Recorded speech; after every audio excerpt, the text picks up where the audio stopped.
When it comes to Metroidvanias, pretty well no matter the variety you're looking for, the Switch has you covered.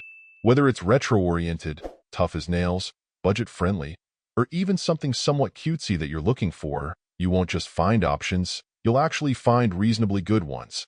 While that's great for the genre fans, it's also a bit of a nightmare for developers who are trying to find some traction. In the case of Voidwrought, you have something a bit down the middle overall, not necessarily differentiating itself wildly in any particular area, but still getting most of the fundamentals right to make for a good time. The game's most prominent feature is probably its hand-drawn look, which may not be terribly detailed, but is still clean and makes effective use of some layering to show smoke and other effects on a supplemental basis. The next thing you'll likely latch onto is the generally clean and crisp action. While you'll initially be limited to pretty basic slashing attacks, usually requiring a stick-and-move sort of approach to combat, as time goes on you'll acquire souls and relics that will bolster your abilities and add new attack options to your repertoire. In terms of the map, I'd say there's a mixture of good and bad. There's no question that the overall map is quite large, with plenty of spots where you can find secrets as well as those you'll realize you're not yet capable of getting to. One downside for me, though, at least initially, is that it really felt like I had missed a turn or spot a few times, and sort of just kept getting further and further down the rabbit hole, unsure of how or when I'd dig myself out.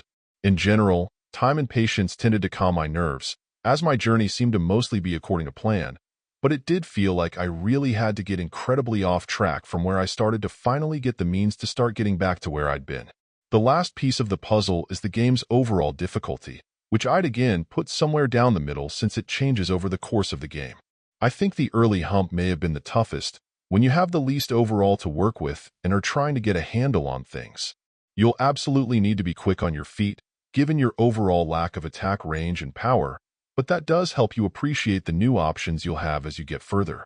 While longtime genre fans may not feel there's too much here that seems to be new and fresh, there's an undeniable polish to the overall experience that's still noteworthy.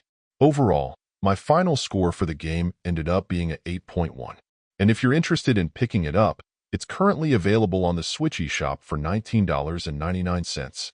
Thank you for taking the time to listen to this review. And if you'd like more information or ideas of indie games worth checking out on Switch, be sure to click on the link provided in the description. Until next time.